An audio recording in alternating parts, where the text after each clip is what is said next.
Good afternoon. I welcome you to Uganda First.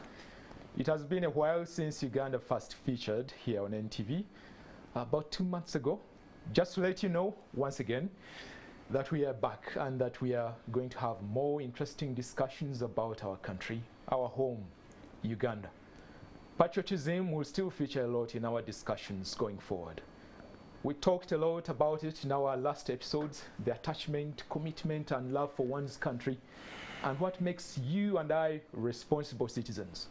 Now, let's restart Uganda First with a topic that is about understanding our national values, the things we uphold as important to us as a nation, across all communities and cultures. And by the way, what are our national values as Uganda? Are they embedded in beliefs, principles, ideology? The Ministry of Information and National Guidance have a vision that aims to build a well-informed, peaceful, democratic and productive society that works together to uphold national values and interests for sustainable development. Honorable Kabyanga Godfrey Baluku, the State Minister for National Guidance, is here with us. Be sure to understand our national values today. Captain Francis Babu is also here with us, and we will surely have a spirited conversation about our national values. Good to see you, Honorable Kabyanga. Thank you very much. Thank you very much. And glad to see you. I'm happy that now I can meet you physically. Oh. I always see you My on pleasure. TV. On TV? Yes, yes. Oh, you're doing the news. Doing the news. Okay, good to see you and, as well. And interviews. I oh, think yes, you have and a program interviews. on Sunday, something like Thank you. Captain Francis Babu. Yes, good afternoon. Opinion leader, member of the NRM party? No, I'm a member of the NRM, but I'm not in the leadership now. I sort of retired some time back. Okay. And they tried to go back, and they said, no, they don't like old men. So... They didn't say that to you. No, they didn't say it to me. I had it from the birds. I know older people who are older than you who are in leadership. They're just lucky. Really? Anyway, I'd like to thank all those who are watching. And yes. I think you have a fantastic topic, a topic at my heart. Yes, national values. Yeah. No, we started with the word patriotism. Today we've got to talk about our country. Now, I'm happy because those two are not political. They are actually Uganda. So our political party today is Uganda. And I want us to understand Uganda right from its inception to what it is now, and to look at all. We'll take a simple status of the country, and we can look at the strength, our strength, our weaknesses, the SWOT analysis of the country. And then from there, I think we can debate very well. But I don't think there's even a debate. We know what the problems are. It's a conversation, really. And shortly we shall go into detail. When we came up with this topic about national values, I was happy that Honorable Minister was put on the panel today to help us, arrive to what exactly is this thing called national values. Because in your vision, you had me say at the start, you have it as one of the ingredients that make your vision. You say, I can quote from your write-up, you put it in a way that says that Uganda should be a country that has people who understand the democracy, the national values. And I am asking, what are these national values? Do we know them?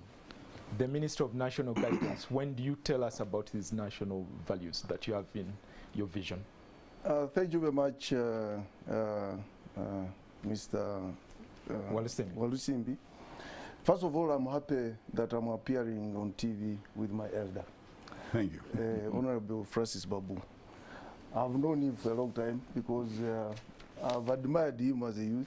And as a politician. And as a politician, and the way he articulates his things objectively. And I'm happy that now we are on the same panel with him. I'm going to learn a lot from him as an old man. He will also learn a lot from me as a young man, because our days and his days are totally different. We have grown up in different situations. But national values actually represents our beliefs, our identity, and the way Ugandans, the way Ugandans live, and what we want to show the world what we are. If you met a Ugandan, how would you describe him? Those are the values of someone. If you are in Europe and you say you're Ugandan, what do people know about Ugandans? What is it that they see in you exactly that makes you Uganda? Or they have even heard about you, that someone will say, hey, you're Ugandan. Ugandans are good people, hospitable people. So that's what national values is all about.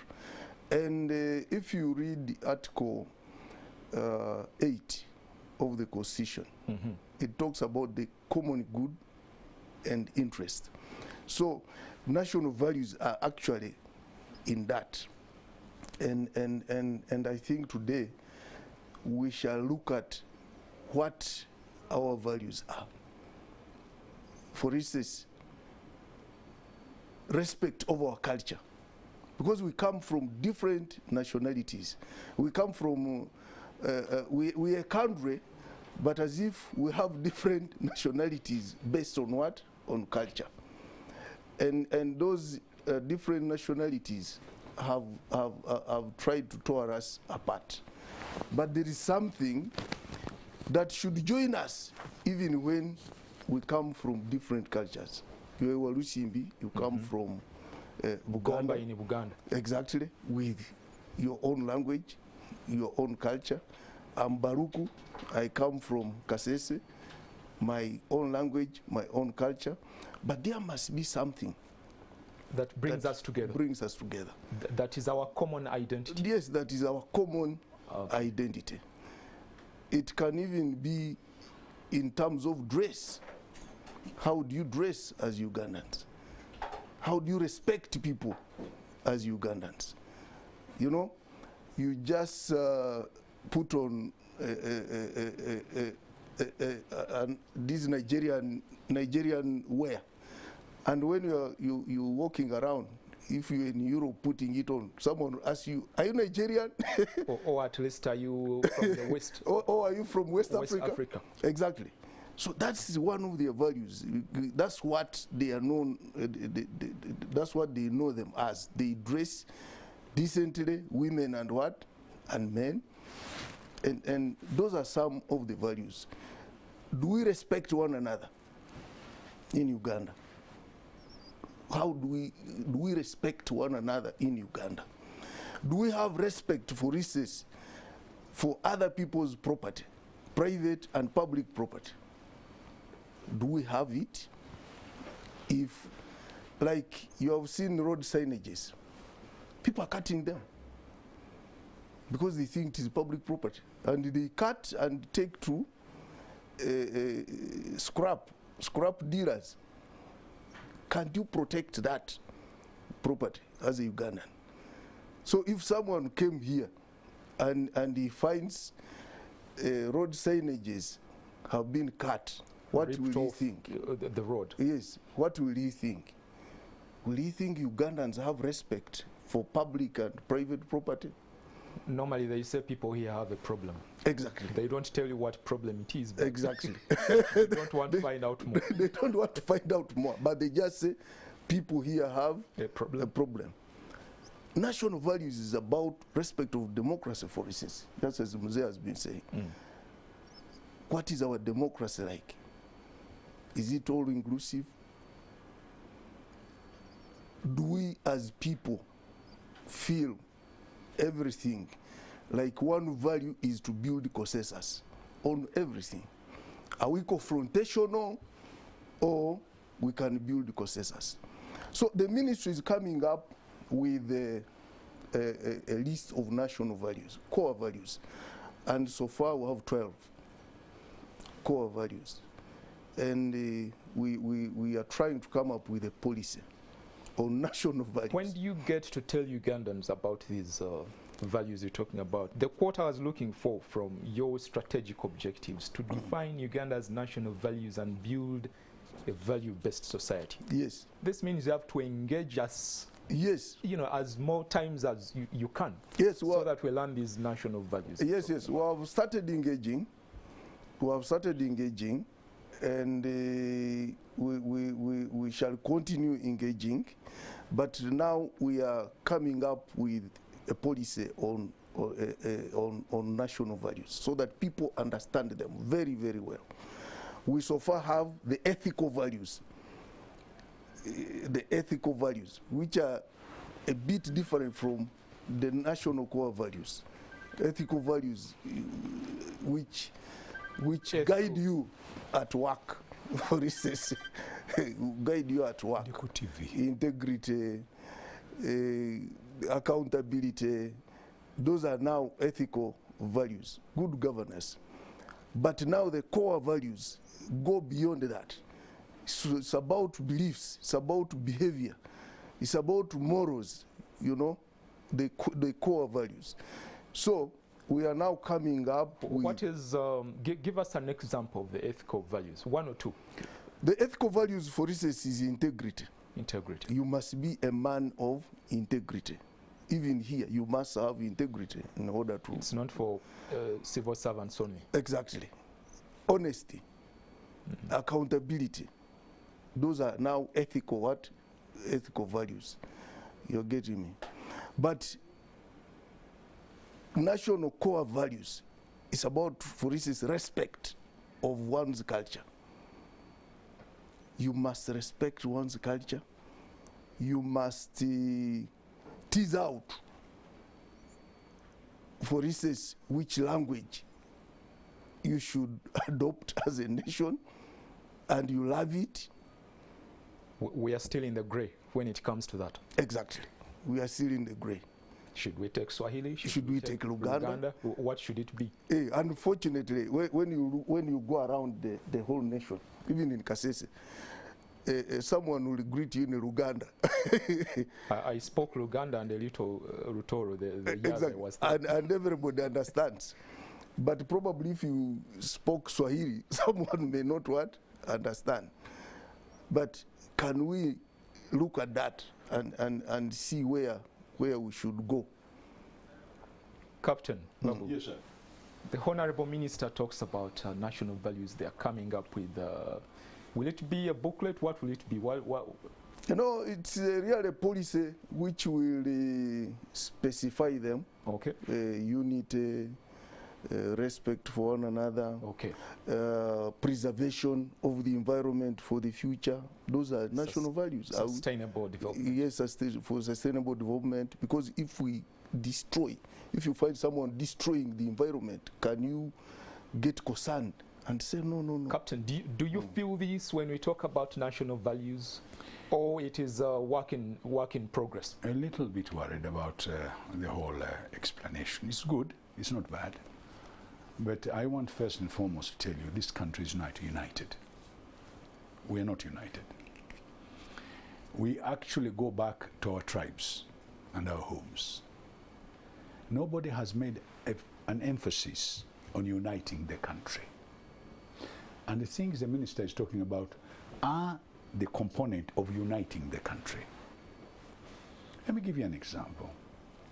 When the British came here, and they enjoyed this, they brought a policy called divide and rule. So they divided our country. In fact, when they made the agreement, they didn't make them with Uganda. They made them with kingdoms and chiefdoms. So you had the kingdoms, and then you had the chiefs in the north, you know, making agreements with the British. So technically, some people are not happy. They still believe in the old system when they signed with the British. In fact, some of them are demanding that for us, we didn't know a country called Uganda. Uganda was formed in 1926 by the British using force. They never consulted anybody. Those people they had signed agreements with ended up in a country called Uganda. The British did not only do this here, they did it in America. Around New England area, the Massachusetts area there's a tribe called the Iroquois Empire. And they have a paramount chief and chiefs. The federal system comes from that Indian group. So they copied that. They called it the federal system in America.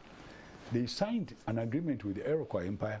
Iroquois Empire today is demanding that they are an independent country. These people came to help them. They are not part of the United States. Now, that is happening here. We got then at 1962, they came here. They handed over instruments of power to a country called Uganda.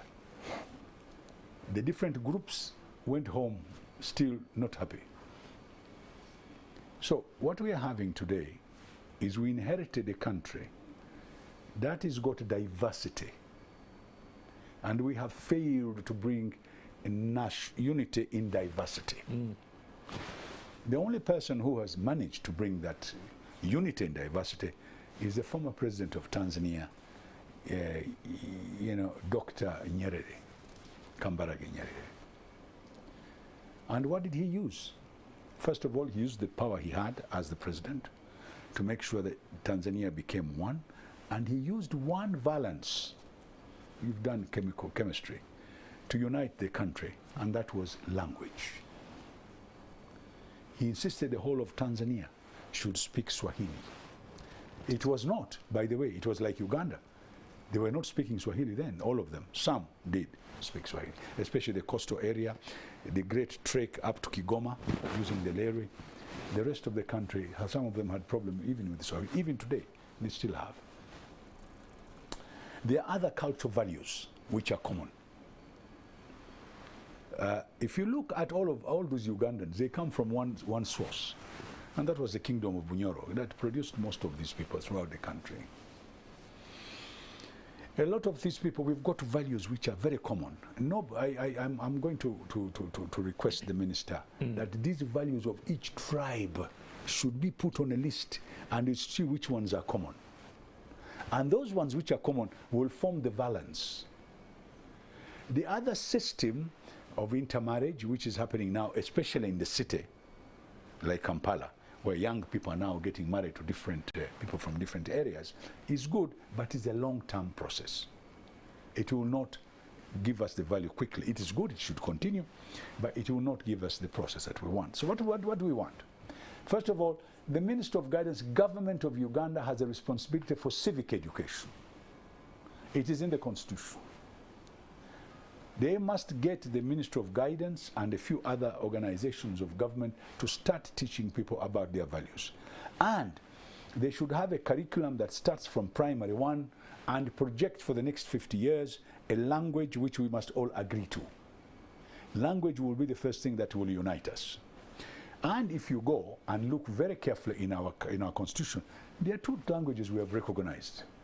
The commercial language we said should be English, and Swahili has been recognized. It is there in the Constitution. You don't need even to talk about it now. You just have to start getting it implemented. They have done it recently up to primary 3 or 4. They teach Swahili, but that's the end of it. We must now teach it like we teach English.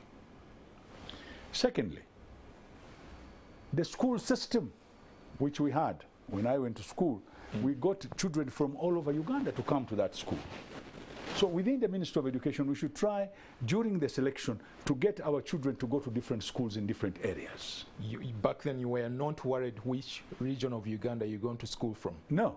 For example, I had people from Kigezi, I had people from West Nile, I had people from the north, I had people from the east, I had people from Kasese. We all went to the same school. And then we realized that we were the same people.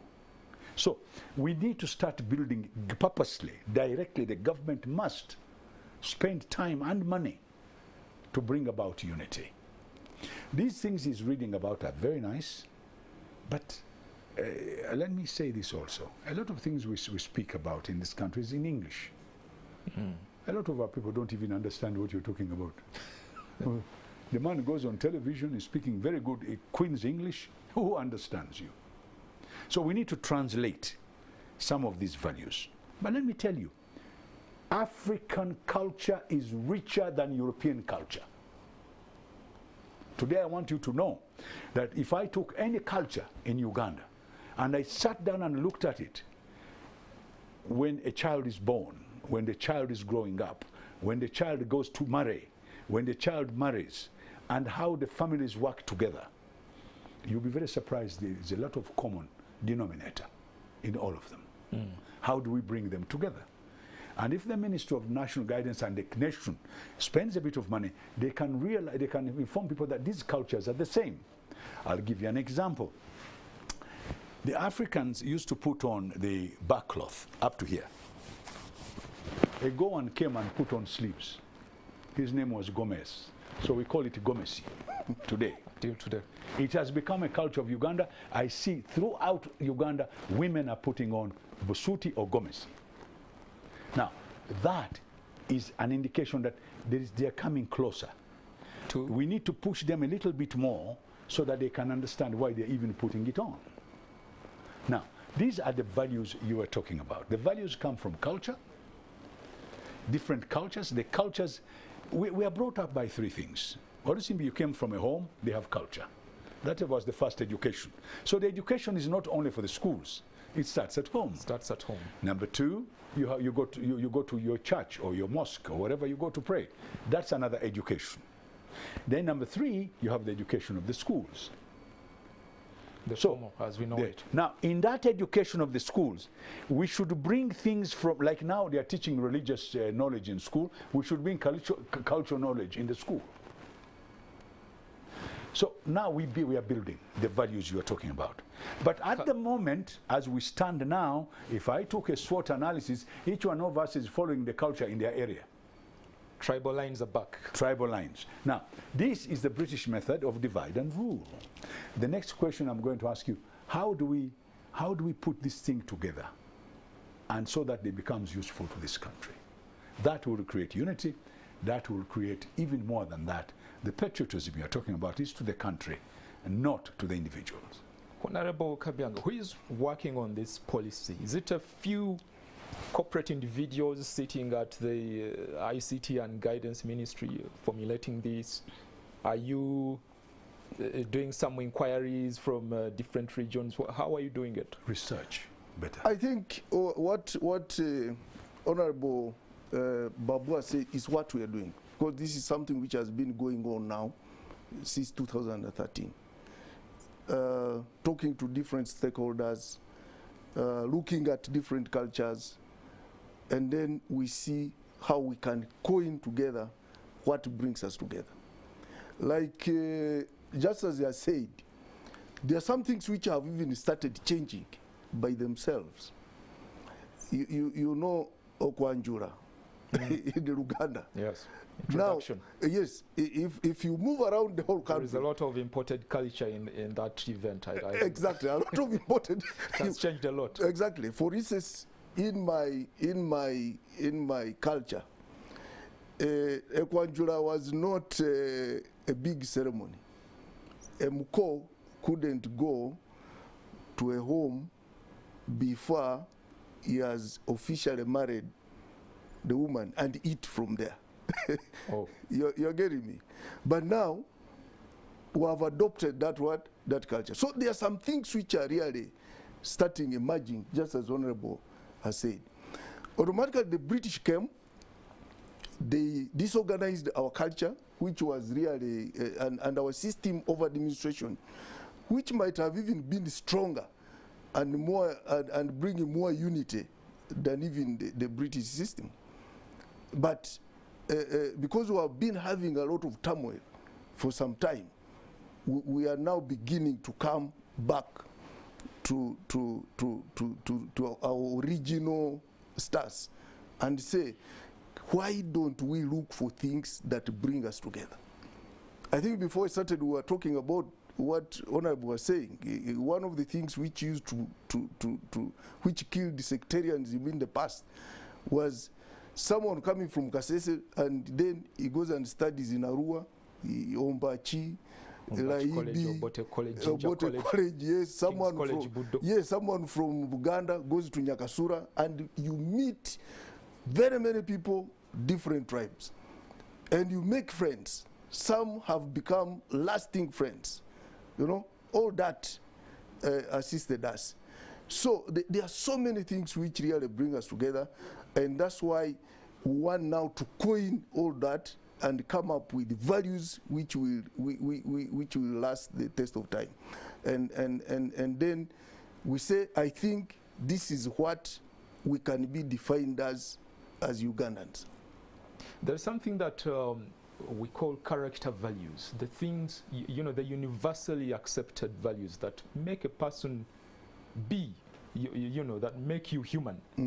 We all know integrity, yes. know, kindness, and yes. that kind of thing. Sometimes in Uganda, I see politics dividing us. Much as people want to adopt fully these character values, the national values, the politics throws us, you know, apart. I think one thing why... What can we do as guidance ministry where we are now? Why politics is dividing us is because sometimes we have tribalized it. Sometimes because of greed. Because of greed. Ethics. And you just want to become an MP, you want to become a mayor, and it is as if it is a question of life and death. But there are so many people who are outside there who are not politicians. But actually, the richest people are not politicians in this country. True. Exactly. But you see, someone thinks to become an MP or a mayor, or who, it is a question of life and death. So we have to abandon that type of thinking, you know, and we see what can bring us together. Politics can be good because it has to be there. Because as we speak now, Honorable, you know that people are still healing from yes. wounds, both the physical and, yes. and the psychological that they yes. got from the recently concluded yes. election process. You know, some people are still in court, the neighbors are not talking, and I would expect the guidance ministry to come up with, I don't know, something that helps us come together. And one of the values which we want to promote is you should do you should do to someone what you want to do to yourself. Why should you inflict physical pain on someone if you yourself feel it's not good? Can't you care for one another? You know, humanity, there must be a value. A human being is created in God's image. So why should you not respect that human being? Why should you? So those are the values we want to inculcate in everybody. That even if this person is in the wrong, we have the judicial system. Can you treat him or her fairly till he's proved what? Guilty. The judicial system will sort out that. Can we love one another? Captain Babu, but that doesn't mean there will be no conflict. Not at all. Conflict will always be there. But how to manage, how to resolve, how to resolve it, you must be human. Captain Babu, the tribal lines, yes, but also the politics. You know, every time we come from an election campaign season, it is pathetic here. You shouldn't be surprised, because the people who you're dealing with are smart Alex. They know the truth. Most of the people who are in politics, they know the truth. But they go behind those lines because they use them to convince the people to give them the votes. For example, the people who use tribes, they want to show that they are going to parliament to push their line. Of course, they know when they get to parliament, it's not there. They tell people that, I remember when I stood during the Constituent Assembly, somebody said, how can this man know about federal system? Until I stood up and said, I'm a little bit surprised that my brother does not have the most welcoming tribe in this country, is Baganda. And I'm surprised that he's standing here and he's abusing Baganda. So I can turn it around. It's a game that politicians play, and they use these tribal lines to prove a point. The other day, I read in the newspaper, somebody said, why did you demote our prime minister? Then I got surprised. because the appointment of anybody is by the president. He's free to drop the person. Now, if that was a demotion, what would have happened if they had not given him anything? So the people know the truth, but they are very smart. They use it to try and get whatever it is they get. It is purely selfishness. But let's go a little bit further. Even the political elite, they play this game. Let's go to parliament. They have caucuses of different places. This group has got a caucus, that group. Now that is wrong. It's one parliament. We should have two caucuses, the caucus of the ruling party and the caucuses of the different parties, full stop. But now you break it even further. Now let me go a little bit further and show you. But is it bad if we meet and talk about no, but our region? Don't make it official. I'm free to meet my brother from Kasese and we talk our issues. You're free. But it should not be part of parliament. We might want to push something. No, that is wrong. That's wrong. You should not push it that way. You should push it in the party system. If you belong to a party, it is your party you go to and say, we want this. Yes. In our region. You don't say we want this as a tribe. It's wrong. Now let's go a little bit more further than that. When the British came here and they found the local tribes, they tried to find a way they could rule those tribes, and they divided us. So what they did, they divided us on tribe. Then they brought religion. They divided us further. Then they brought political parties. We are divided further. So now look at the levels of division. We have the tribe, we have the religion, we have the party. Now it is who is rich and who is poor. That one has also come. That man doesn't know he doesn't know how to work. When you're in the government, you should come out when you're rich. So we now get Pandora box letters. You've heard of Pandora letters, Pandora documents. Now,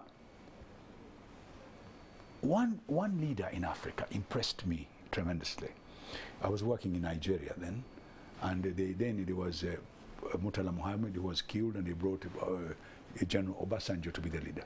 But handing over the power to the civilian, he says, the problem with the elite of this country, they stir problems. And when the problems have fermented, they get on the aeroplanes and they go where they have kept their loot. And stay but put. we want you to know that when you come back, the poor people might know better. So, like people who love this country, Uganda, please be mindful of our people. They know what you are doing. All right. You don't have to. Now, this division is artificial. Let me tell you why it is artificial. Look at most of you young people today. You are intermarrying. You don't worry about where the person comes from. You work together. Some of you went to university together. Now, this to me is healthy. It is the way our generation is beginning to look at this divide and rule business. And they're saying, no, there's something better. Unfortunately, it's only happening in cities. The urbanized areas. Yeah, the urbanized. We want to take it out, the ministry should help us to take this into the countryside. To do this, it must be deliberate and not silent. When I'm saying silent, in the budget, I want to know what the Minister of Guidance is getting to do his work. He might not have enough money to do that work. So we need to give him more money. We need to give him more personnel. We need to attach it to the local government, that there is somebody, a national guidance, who at the local level, let's take his area, Kasese, that there is somebody who is pushing this thing of trying to make the people realize, become aware that we are one country. Honorable Kabyanga, the levels of division that Captain Babu is talking about, there are so many. It's a whole mountain Rwenzori ahead of us, and which way will it take? Let's come back from a break. It's 25 minutes to the top of the hour. You're watching Uganda First, brought to you by the National Secretariat of Patriotism COP. We're coming back shortly.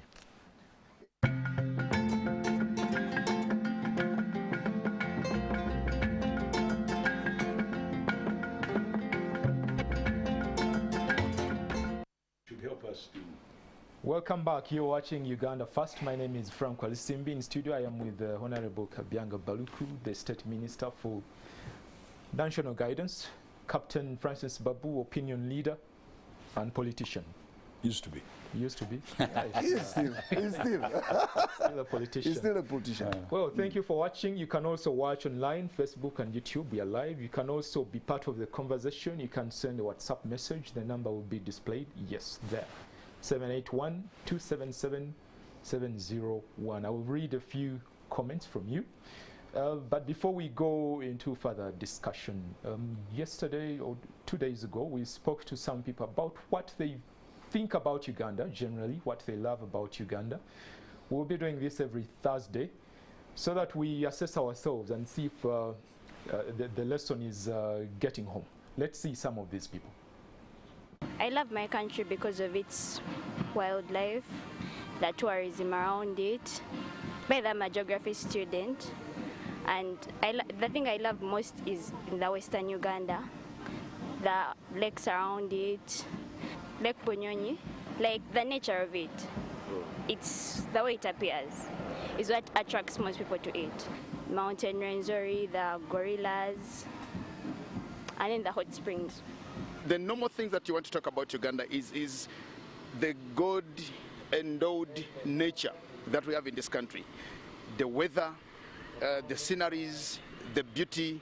There are quite so many very good things. I have had friends who work with the United Nations, and they tell you, they ask, they beg to have deployments in this country called Uganda. There are people who come to Uganda for official duty, and when they get here, they even want to resign and possibly marry from Uganda, stay in Uganda, live in Uganda. The good things that we have in this country are more than the bad things that we should be talking about. It's our own responsibility. If Uganda is motherland to us, let it be our mother. You need to appreciate your mother. So that's the same way for Uganda. And Uganda is our responsibility. We don't have to think that there's somebody who is going to come from anywhere to make Uganda America, to make Uganda Dubai, to make Uganda China, to make Uganda. It's our responsibility. China was built by Chinese, Singapore was built by Lee Kuan Yew, Americans built America, the British built their own country. So Ugandans too have to do the same thing, just like I do, are the same for Africa. I love Uganda because it's my home country and I have my freedom as me. What I love about Uganda is generally a peaceful country, that people are free to do whatever they want without any minders. But Uganda is also beautiful. The weather, wherever you go, all over the country, the weather is beautiful. So you enjoy wherever you are.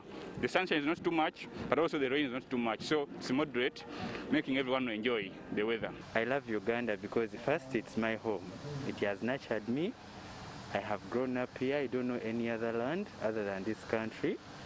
It's peaceful. There are a lot of challenges, yes, but at least there is life. Anything can be overcome. I can't give up anything other than for Uganda. Uganda tulina emirembe, embeera y'obudde simbi, ate n'ekirala Uganda nsi nnungi nnyo buli muntu gye yeenyumirizaamu mu mawanga agasigadde. Kubanga ngezeeko mu nsi endala naye nga Kenya naye ate bo tebalina mirembe nga gye tulina mu mbeera y'obudde. Embeera y'obudde yaffe nnungi nnyo nnyo nnyo nnyo. All right, some of the people we spoke to about this country we call home, Uganda. Yourself, what do you love about this country? How patriotic are you when we talk about national values? Which one are you upholding, and you can attest to it as many times as you can? Thank you for watching Uganda First. Yes, I was asking that the levels of division Captain was describing. It's huge work ahead of you as Minister of National Guidance. Yes, this country also has one problem. We want you to throw this gospel to us, the gospel of national values, the gospel of patriotism. I think this country has another problem where one blames the other. You go to the doctor who has abandoned the patients in a hospital, and his private clinic is working well, and is blaming the politician. I saw that thing today on some page, that even a teacher who has not taught the children and yet he has been paid his salary is also blaming the politician. Then even a business person who doesn't want to wake up early to make money, he's blaming someone else. The taxman. The taxman. But if we want change in this country, change will begin with us. We should tune our mindset that this is our country, and just as you have said when we were off air, we didn't come here for change. That we are going. Some people surprise me. It's exactly. like they are going back to other countries. As if we came for Cheyo in Uganda and we are going to another country. The way people are making this country dirty, the way yes, they are robbing. Yes, you can just imagine recently, Jane from CC and those who succeeded him, they have tried to make Kampala beautiful. But instead, people are stepping on the flowers. But there are some people somewhere in other cities who even can come just to admire the flowers. But because this country is well endowed, you even get flowers, the flowers growing everywhere, even without being tended upon. You think flowers are not important, and the town becomes very, very dirty. Yet when we go to other countries, we're fighting to get visas, we pay a lot of money to go see things. To go and see artificial things. Dubai is you have seen Dubai. It's so artificial, and it's so artificial. You have seen America where compounds are carpets, and we want to go there to see America. But here, you even tend your garden very well. Someone will just come and step on the grass and even make a road, a path, you find footpaths. Exactly, footpaths in the middle everywhere. Of the city. Exactly. Flower gardens. So those are the things now we as national guides we want to inculcate in people's minds that this is our country. We didn't come here for Cheyo, that we are going away. Kampala is our city. Kasese is our city. Mubende is our city. Yes. And we must fight to make it beautiful. And if you met someone throwing garbage, tell that person, please pick this garbage, go and dump it where garbage is supposed to be. Have you ever imagined the level of impunity? Too much. Such people have? Yes, because people now have the level of impunity is too much. Everything is politicized. If you want to arrest people to get off the flower gardens. Videos backfilling wetlands and whatever. Exactly. The next time they will say, okay, we shall wait for you during elections. So why don't we get out of that? And as national guides, who have actually started. And it's not even those people who are not educated. All right. They are even those who are educated. But what we have started as national guides right now, we are even talking to ministries. We go there and talk to them about patriotism, about nationalism. We need this. We need this as a country. After the ministries, we shall even come to NTV here, even you in the private sector. We need to talk to you about nationalism, about patriotism, about bringing news that bring people together. Other than concentrating on news that will even increase the anger of someone, something that happened about 20 years ago. You know, of late news in Uganda has become another source of depression. Another source of depression. You watch and you're like, oh my God. What? Exactly. So what's happening? All this, we have to go everywhere as national guides to make people love this country. Maybe we can take a look at some of the comments that have come in through WhatsApp, and then we will proceed. As the producer prepares, Saturday is Independence Day, Captain Babu. What should we celebrate this independence? Oh, by the way, a lot of people have misunderstood independence. We must understand what is independence. I think some people think it is a day for the government. No, it's not. It's not. Yes. Many years ago, in the 18-something, the British came here. They first came as missionaries. Then they came as a trading company. Then by 1894, I think, a country called Uganda was made a protectorate. They started with a different kingdom. By 1926, they had put up the boundaries, and we have a country called Uganda. The power had been taken from us and was being exercised from London. Now, the most important thing is that those people controlled us. We as Ugandans did not have any say.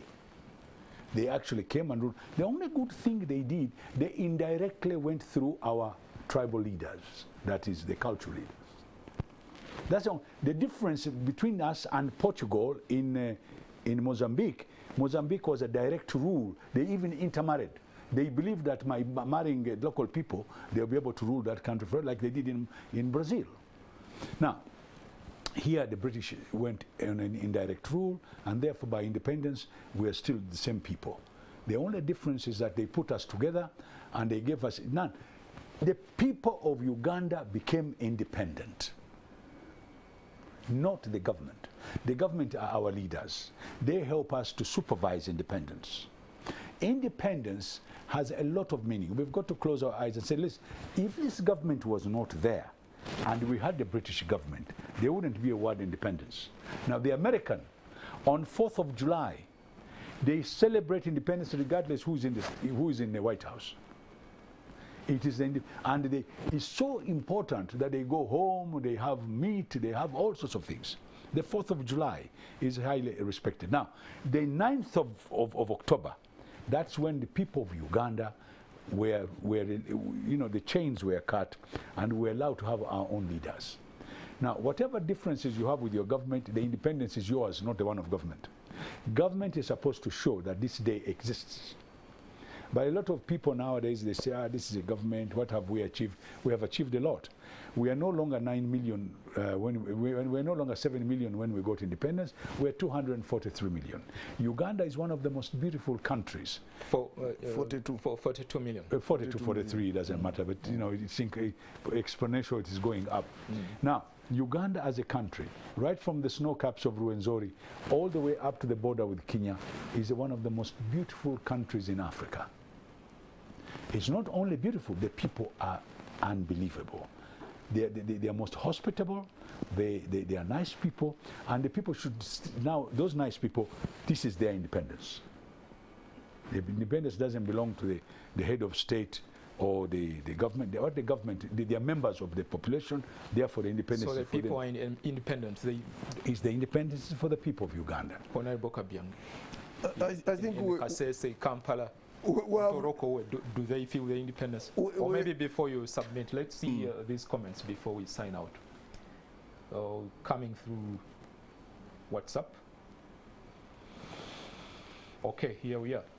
Erisu Brand, Kizen Bokoto, I love the context in which Captain Babu analyzes his aspects. I love you. Thank you. Okay, you're talking about national values. Now, highlight on the corruption issues in our country, especially when it comes to job opportunities. If you are not known by a big person in government, believe me, you are going to face it rough to go through. Who are you? You put name and where you are. Posh from Entebbe. Oh, Posh. I am appreciating Mr. Babu. All his opinions are valid. I now know my values. Good. One of Uganda's solutions is people like Captain Babu. Very genius people that can help us to build a better Uganda, but they rarely talk to us. Captain appears on media. Yes. Often, at least I know he does. Good afternoon. I'm Mukembo Daniel in Jinja. I agree with Mr. Babu to a small extent, but what's causing division in Uganda is regional imbalances and nepotism by leaders in the current government. You agree with him? Mbaine Elias Kiruhura, thank you for the show and thank you for watching. Great folks there in Kiruhura. Please inform us those caucuses of tribal elites in parliament. Tumwine Stephen Chiwatule, I don't understand. He's talking about the caucuses in parliament we talked about. He said inform us. I think he was applauding you. I don't know. Thank you for the program. I'm excited about the policy which Honorable Kabyanga is talking about. Okay, I work and I promote values of unity, and I'm glad that this is being handled, I think you meant, at the national level. Vincent Tresigay in Fort Portal, tourism city. Oh yeah, it is. Lastly, Erisu Brian Bukoto, I read that. Yes, Honorable Kabyanga, we are about to yes, I was born after independence. Are people feeling the independence? Yes. I was born after independence.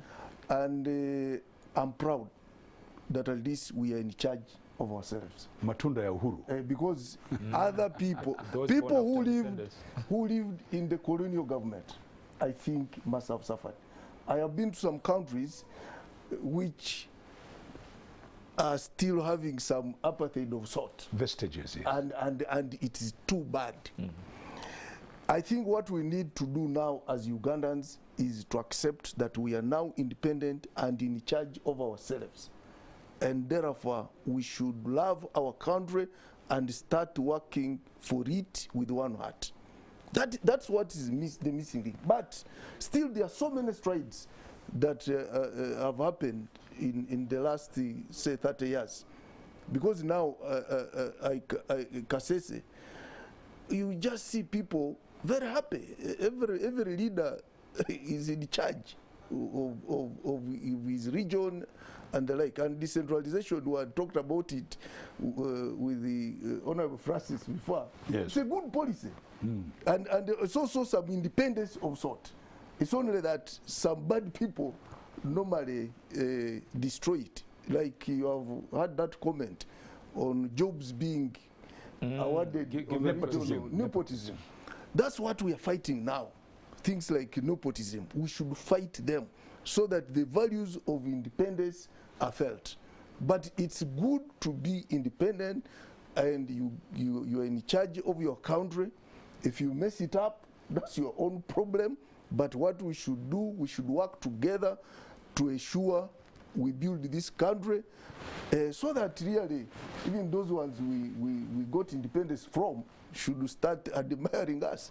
But I think it's a good thing that we are independent. As guidance minister, what will you tell to Ewalusimbi somewhere who is frustrated? You know, his lifeline has been hit so hard by the current economic crisis as we know it, brought about by the COVID pandemic. Sometimes we are in worry. Sometimes, Mr. Walusimbi, we even barely smile. Okay, even before COVID, there were some people who had nothing they were doing, but who are able and can do something.